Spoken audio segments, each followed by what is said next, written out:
आ गए हैं third chapter पे, language discourse in the classroom. इसमें इंपॉर्टेंट क्वेश्चंस आपका क्या है, importance of questioning in classroom, type of questions. ये आपका क्वेश्चन जो है 16 मार्क्स में 3 बार आया हुआ है लास्ट 5 ईयर के क्वेश्चन में, और एक बार 4 मार्क्स में भी आया हुआ है। क्वेश्चनिंग क्या होती है, डिस्कसिंग मेथड इन क्लासरूम।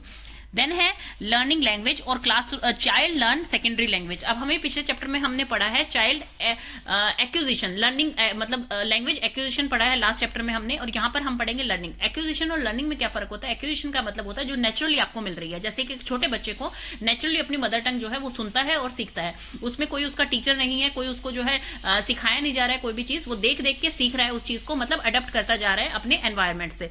और लर्निंग का मतलब क्या होता है, जिसके लिए आप पर्टिकुलर कोई कोर्स करते हैं, जिसमें आप पर्टिकुलरली कोई ट्यूशंस लगा रहे हैं कि भाई उस लैंग्वेज को आपको सीखना है, चाहे ऑनलाइन सीख रहे हैं ऑफलाइन सीख रहे हैं, तो वो होती है लर्निंग, कि आप उसको लर्न कर रहे हैं, आप किसी से सीखकर उसको जो है याद कर रहे हैं, अपने बिहेवियर में लेके आ रहे हैं। और एक्विजिशन का मतलब होता है जो नेचुरली आपके अंदर आती जा रही है। तो इसको आप खुद बना के लिख सकते हैं। लास्ट चैप्टर में हमने पढ़ा था सेकंड लैंग्वेज एक्विजिशन, और इसमें है सेकंड लैंग्वेज लर्निंग। इसमें कुछ कुछ पॉइंट्स हैं, यहाँ पे एक्विजिशन और लर्निंग का डिफरेंस दे रखा है। एक्विजिशन होता है जो नेचुरली आपको मिलता है, जिसको आप ग्रेजुअली जो है डेवलप करते जाते हैं अपने अंदर, मतलब नेचुरली कम्युनिकेशन से। और लर्निंग होती है पर्टिकुलरली आप उसको जो है सीख रहे हैं, उस चीज को याद कर रहे हैं। तो इसमें कुछ मेथड्स हैं, इसमें भी क्या है, प्रैक्टिस की जरूरत पड़ती है। आपको ऑडियो से आप सीख सकते हैं, आप किससे ट्यूशन लगा के सीख सकते हैं, आप ग्रामर आपको सीखनी पड़ेगी। पहले आप क्या करेंगे, अपनी मदर टंग जो है उसमें उस चीज को ट्रांसलेट करेंगे। अब जैसे इंग्लिश आपने सीखनी है, लर्न करनी है इंग्लिश को, तो आप क्या करेंगे, पहले उसको हिंदी में आप ट्रांसलेट करते हैं, फिर आप उसको हिंदी में ही इंग्लिश में ट्रांसलेट करके फिर इंग्लिश में बोलते हैं। यही होता है ना हमारा, क्योंकि हम उसको हमारी फर्स्ट लैंग्वेज जो है हिंदी है। तो अगर हम जो है इंग्लिश हमारी फर्स्ट लैंग्वेज हुई, तो हम इंग्लिश में उस चीज को सोचेंगे, फिर ट्रांसलेट करेंगे और फिर उस पर्टिकुलर लैंग्वेज में बोलेंगे जो हम सीख रहे हैं। तो ये होता है कि ग्रामर ट्रांसलेशन मेथड, कि भाई आप उसको ट्रांसलेट करेंगे फिर आप उसको बोलेंगे। तो ये होता है, इसमें आपको प्रॉपर ग्रामेटिकली सीखनी पड़ती है, उसे कहा जाता है लर्निंग, कि आपको जो है बिल्कुल एक्यूरेट आप उस चीज को सीख रहे हैं।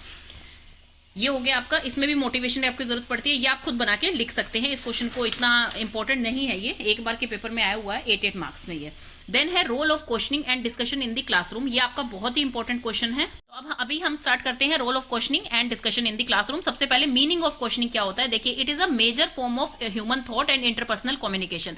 फॉर एग्जाम्पल, आप किसी के भी घर जाते हैं, किसी फ्रेंड से मिलते हैं, सबसे पहले आप क्या करते हैं, हाउ आर यू, आप कहाँ थे इतने दिन, कुछ भी है वो आप क्वेश्चन से स्टार्ट करते हैं उससे। तो वो क्या होता है, आपकी इंटरपर्सनल कम्युनिकेशन को जो है स्ट्रॉन्ग बनाता है। आप किसी से दूसरे बंदे से बात जब भी कर पाते हैं जब आप उनसे कुछ क्वेश्चंस में स्टार्ट करते हैं, आप उनको कुछ चीज पूछते हैं कि भाई आप कैसे हैं, आपकी मदर कैसी हैं, आप कहाँ थे, आप एब्सेंट क्यों थे, कुछ भी चीज है तो वो आप क्वेश्चनिंग से स्टार्ट करते हैं।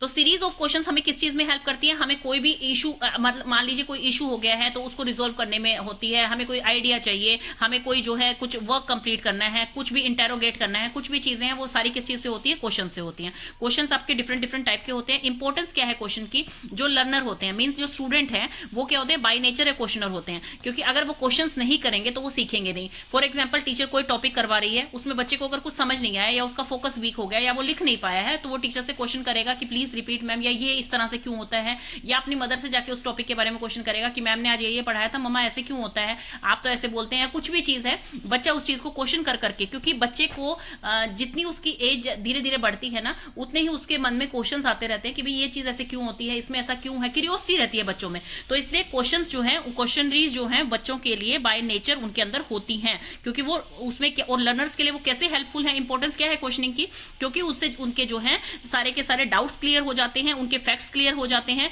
और वो जो है वो उसके डीप कॉन्सेप्ट तक समझ पाते हैं कि भाई हाँ, अगर मैम ने ऐसा कहा था, इन्होंने अब इस तरह का रीजन दिया है इसमें, तो ये चीज ऐसे होती होगी।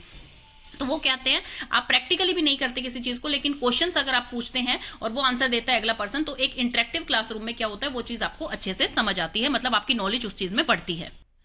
देन उसके बाद आप इसकी डेफिनेशन लिख देंगे अकॉर्डिंग टू नेल पोस्टमैन। इसमें आप लिखेंगे all over knowledge results from the questions. हमारी जो जितनी भी नॉलेज होती है वो क्वेश्चन से ही स्टार्ट होती है, which is another way of saying that questioning is very important for intellectual tool, as a intellectual tool. भाई क्वेश्चनिंग जो है उससे ही आपकी मेंटल थिंकिंग, आप क्रिएटिव बनते हैं, क्वेश्चनिंग के द्वारा ही बनते हैं। अब मान लीजिए टीचर ने आपको जो है ड्रॉइंग करने के लिए कह दिया, आपके सामने दिखा दी ये ड्रॉइंग आपको बनानी है, बच्चे उसमें जो है कितने सारे क्वेश्चन पूछेंगे, मैम ये शेडिंग से करना है, मैम ये कलर कौन से यूज करने हैं, ऑयल पेस्टल करने हैं, पेंटिंग कलर से कैसे करना है, मैम इसको हम मर्ज कर सकते हैं क्या, मैम इसका साइज कितना लेना है। तो उस एक पर्टिकुलर चीज में ही बच्चे क्वेश्चंस पूछेंगे, तभी जो है वो क्लियरली बना पाएंगे, नहीं तो उसे अगर कितना भी सेम बनाने की कोशिश करें वो परफेक्ट नहीं बन सकते। तो क्वेश्चंस जो होते हैं वो हमारे डाउट्स को क्लियर कर देते हैं और हमारे थिंकिंग लेवल को जो है इंक्रीज करते हैं। अब टाइप्स ऑफ क्वेश्चंस क्या आ गए हैं, सबसे पहले आपका आता है ओपन क्वेश्चंस। ओपन क्वेश्चंस कौन से होते हैं, जिसमें जो है इंटरेक्टिव क्वेश्चंस होते हैं, मतलब टू वे क्वेश्चन होते हैं। ये आप क्वेश्चन पूछ भी रहे हैं, दूसरा बंदा आंसर कर रहा है, फिर आप दोबारा से क्वेश्चन पूछ रहे हैं या आप खुद भी आंसर कर रहे हैं उसमें,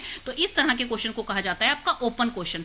इसमें क्या होता है, by questioning asking someone to explain what happened at a situation, कि भी उस सिचुएशन में क्या हुआ था, कैसे हुआ था, या किसी की हिस्ट्री पूछ रहे हैं, कोई एक्सप्लेनेशन पूछ रहे हैं। तो ये जो टाइप के क्वेश्चन होते हैं ये टू वे कन्वर्सेशन होती है। जैसे what happened at the conference today, कि भी आज मैं वहां नहीं था, आप मतलब क्या हुआ वहां पर, या फिर आप प्रेजेंट इंसिडेंट जो ये हुआ है हमारी कॉलोनी में हुआ है, सोसाइटी में हुआ है, नेशन में हुआ है, इसके बारे में आप क्या सोचते हैं। तो इस तरह की कॉन्वर्सेशन, ओपन कन्वर्सेशन जो जनरली फैमिलीज में होती है, क्लासरूम में होती है, कि भाई किसी भी टॉपिक के ऊपर। क्लोज क्वेश्चन कौन से होते हैं, ये जैसे कि आपके मतलब टीचर आपसे पूछ सकती है, इस क्लोज क्वेश्चन होते हैं जो कि वन वे क्वेश्चन है, कि भाई आपसे पूछा गया, आपको सिर्फ यस एंड नो में उसका आंसर देना है, मतलब शॉर्ट आंसर होता है और ये एंड हो जाता है किसी भी कन्वर्सेशन का। आप कुछ भी एक डिबेट चल रहा है, एक टॉपिक या कुछ भी कन्वर्सेशन आपके बीच में चल रही है, आप अगर क्लोज क्वेश्चन पूछ लेते हैं कि भाई आपको क्या लगता है इसके बारे में, मतलब या फिर आपको भी ये चीज अच्छी लगती है, वो अगर नो बोल देते हैं तो वही कन्वर्सेशन एंड हो जाती है। तो ये है कि आपकी कन्वर्सेशन वहीं पे एंड हो जाएगी जहां आप क्लोज क्वेश्चन पूछते हैं। तो इसमें जो है जनरली बंदा जो है यस एंड नो में ही आंसर देता है। जैसे do we agree on this decision, क्या हम एग्री हैं, will I get the response by tomorrow, क्या मुझे आपका रिज्यूम या कोई भी रिस्पॉन्स है वो कल तक मिल सकता है। तो इसमें यस एंड नो के आंसर होते हैं जो क्लोज क्वेश्चन होते हैं। देन है फनल क्वेश्चन। फनल क्वेश्चन क्या होता है, स्टूडेंट्स आपने अपनी लैब में देखी होगी, फनल क्या होती है, कुपी टाइप में होती है, जिसमें ऊपर जो होता है इसका वाइड माउथ होता है, नीचे जाती जाती है नैरो हो जाती है।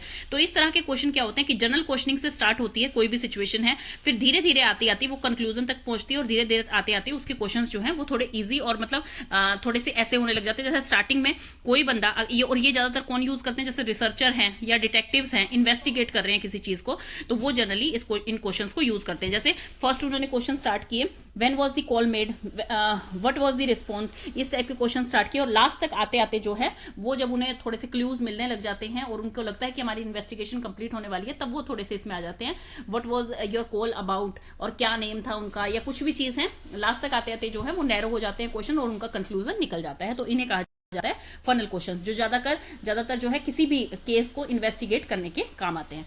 प्रोबिंग क्वेश्चन क्या होते हैं, प्रोबिंग क्वेश्चन होते हैं मतलब कि एक तरह के आपके डाउट्स हैं उनको क्लियर कर देते हैं। ये प्रोबिंग क्वेश्चंस कहलाते हैं कि भाई आप कोई इंफॉर्मेशन कलेक्ट कर रहे हैं, किसी चीज को गहराई से समझ रहे हैं, तो उसे कहा जाता है प्रोबिंग क्वेश्चंस।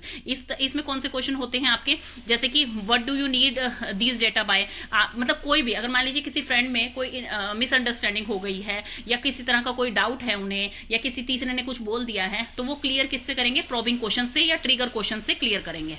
प्रॉबिंग क्वेश्चन में आपको समझ आएगा कि भाई कोई भी डाउट क्लियर करने के लिए, मिसअंडरस्टैंडिंग क्लियर करने के लिए, फॉर एग्जांपल बच्चा घर में मदर को कुछ बताता है इस डर से कि भाई डॉक्टर के पास ना ले जाए, मदर उसे डॉक्टर के पास ले जाती है, तो बच्चा वहां पे जाके मैनिपुलेशन करनी स्टार्ट कर देता है कि भाई नहीं मुझे यहाँ दर्द नहीं है, नहीं अब ठीक है, या कुछ भी है, वो डरता है कि डॉक्टर कभी उसके इंजेक्शन ना लगा दे। तो डॉक्टर इस तरह के उससे प्रॉबिंग क्वेश्चन करेगा कि वो तुरंत जो है वो आंसर दे देगा उस टाइप के, कि मतलब इस टाइप के क्वेश्चन डॉक्टर उनसे पूछेगा। तो वो है कि डाउट क्लियर करने के लिए वो क्वेश्चन पूछे जाते हैं कि भाई कोई डाउट ना रहे कि बच्चा जो है मैनिपुलेशन तो नहीं कर रहा है। तो इसी तरह से जैसे कि आप कहीं गए हैं और पर्टिकुलरली आपको कोई प्रोडक्ट लेना है, बार बार वो बंदा प्रोडक्ट दिखा रहा है, जैसे प्रेस लेनी है आपको या कोई मिक्सी लेनी है, लेकिन आपको पसंद नहीं आ रहे हैं, तो लास्ट में वो आपसे प्रॉबिंग क्वेश्चन करेगा कि भाई मैम आपको कौन सा प्रोडक्ट चाहिए और आपको किस यूज के लिए चाहिए और कहां पर रखना है, हर चीज वो आपसे पूछ लेगा ताकि आप एग्जैक्ट वैसा चीज बता पाए और वो एग्जैक्ट आपको वो चीज दे पाए। लीडिंग क्वेश्चंस और रिफ्लेक्टिव क्वेश्चंस कौन से होते हैं? लीडिंग क्वेश्चंस वो होते हैं जिसमें कि पर्सन जो है जिससे बात कर रहा है उनको एक तरह की चॉइस दे देता है कि मतलब उन्हें भी पता है ये चीज मैम पूछ रही है येस और नो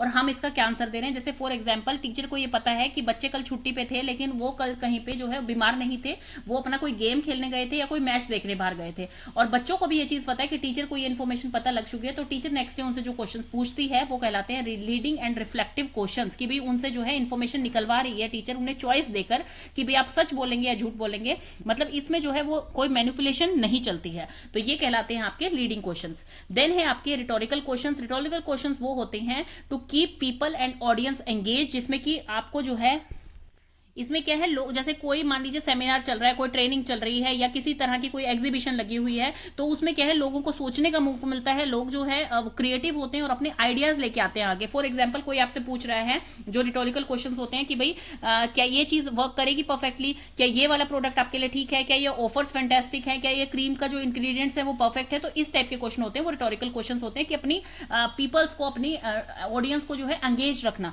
मतलब कि उनको बोर नहीं होने देना, उनको भी क्रिएटिव तरीके से सोचने पे मजबूर करना। इस तरह के क्वेश्चंस आप बीच बीच में पूछेंगे तो उसे रिटोरिकल क्वेश्चंस कहा जाता है।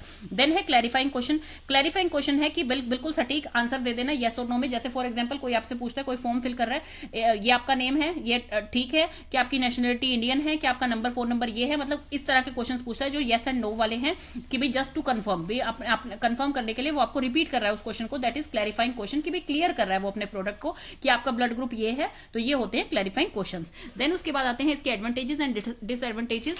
एडवांटेजेस क्या है इसकी? एडवांटेजेस ये है कि ये जो है एक टीचिंग, हर टीचिंग सिचुएशन में आपका यूज हो सकता है। चाहे आप बच्चों को कोई भी सब्जेक्ट पढ़ा रहे हैं, चाहे आप मतलब सब्जेक्ट पढ़ा रहे हैं, स्पोर्ट्स पढ़ा रहे हैं, स्पोर्ट्स करवा रहे हैं, कुछ भी करवा रहे हैं ना, तो हर चीज में ये आपका यूज हो सकता है। तो मतलब it is used in all teaching situation.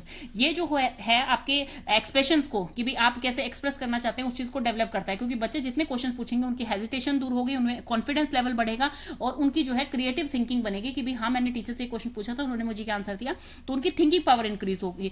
Personal difficulty जो है वो खत्म हो जाएगी इसमें, कि भी बच्चे को अगर इस चीज में, इस सब्जेक्ट में पर्टिकुलर में डिफिकल्टी आ रही थी, या वो क्वेश्चन पूछने में हेजिटेट कर रहा था, तो जब वो क्वेश्चन आंसर मेथड से टीचर पढ़ाती हैं और बच्चे जो है वो इंटरेक्टिव क्लासरूम बनता है, तो उनको जो है पॉजिटिव एनवायरनमेंट मिलता है और बच्चा यहाँ पे जो है अपनी हेजिटेशन भूलकर क्वेश्चन आंसर में जो है इन्वॉल्व होता है, उनको जो है पार्टिसिपेट करता है। तो इसमें बच्चों का पार्टिसिपेशन भी बढ़ता है। देन है डिसएडवांटेजेस। डिसएडवांटेज में यही है कि ये जो है ये टाइम कंज्यूमिंग है। टीचर पहले क्वेश्चन आंसर राउंड बनाएगी, लेकिन उसके बाद में जो है डेमोन्स्ट्रेशन मेथड तो देना ही होता है, कि भाई कुछ भी समझाने के लिए तो आपको समझाना ही है, थ्योरी तो आपको समझानी ही पड़ती है, प्रैक्टिकली आपको दिखाना ही पड़ता है। क्वेश्चन आंसर में ये है कि थोड़ा टाइम कंज्यूमिंग हो जाता है, कि भी आपको अपना सिलेबस भी कंप्लीट करवाना है, फिर आप क्वेश्चन आंसर मेथड भी करवा रहे हैं बच्चों को, तो ये थोड़ा टाइम कंज्यूमिंग हो जाता है। लॉट्स ऑफ स्किल चाहिए, क्योंकि टीचर को जो है प्रॉपर क्वेश्चन आंसर मेथड्स के लिए क्वेश्चन आंसर बनाने पड़ते हैं, उस टाइप की जो है उनको टाइम भी चाहिए और उस टाइप की उनकी स्किल्स भी होने चाहिए। इससे जो होता है, कई बार स्टूडेंट जो है हेजिटेट हो जाता है, कई बार क्वेश्चंस टीचर पूछती हैं उनसे, जब स्टूडेंट क्वेश्चन पूछता है, इसमें यह है कि स्टूडेंट जब क्वेश्चन पूछता है तो उसकी हेजिटेशन दूर होती है और इंटरेक्टिव क्लासरूम बनता है। इसमें यह आया है इसके डिसएडवांटेज में, कि भाई बार बार अगर टीचर किसी ऐसे बच्चे से क्वेश्चन पूछ रही है जो थोड़ा सा कॉन्शियस रहता है बहुत ज्यादा और हेजिटेट करता है, तो उस बच्चे की हेजिटेशन बढ़ सकती है, उसका स्ट्रेस लेवल बढ़ सकता है, और वो अगर मान लीजिए बार बार आंसर नहीं दे पाता है या कुछ भी नहीं जवाब दे पाता है, तो खुद में ही जो है वो इंफीरियर फील करता है। तो ये थे इसके एडवांटेज एंड डिसएडवांटेज।